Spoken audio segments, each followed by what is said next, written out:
আসসালামু আলাইকুম এভরিওয়ান, কি অবস্থা সবার? আবারও চলে এলাম একটা রেসিপি নিয়ে আপনাদের নোয়াখালী রাখা কাঁঠালের বিচি শুটকি কচুরলতি দিয়ে রান্না। তো প্রথমে কাঁঠালের বিচি আর শুটকি ভালোভাবে টেলে নিছি, তারপর পেঁয়াজ ভেজে রসুন আর জিরা এই দুটা দিয়ে কষালাম। কষানোর পরে হলুদ মরিচ তারপর ধনিয়া গুঁড়া দিয়ে ভালোভাবে কষালাম, কষিয়ে গরম পানি দিয়ে দিলাম।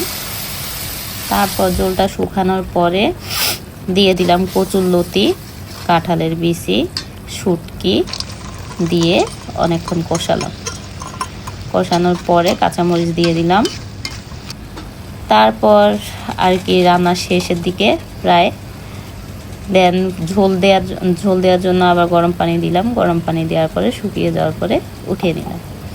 খেতে অনেক মজা হয়েছে বন্ধুরা, আপনারা রান্না করলে খেয়ে জানাবেন কেমন হয়েছে।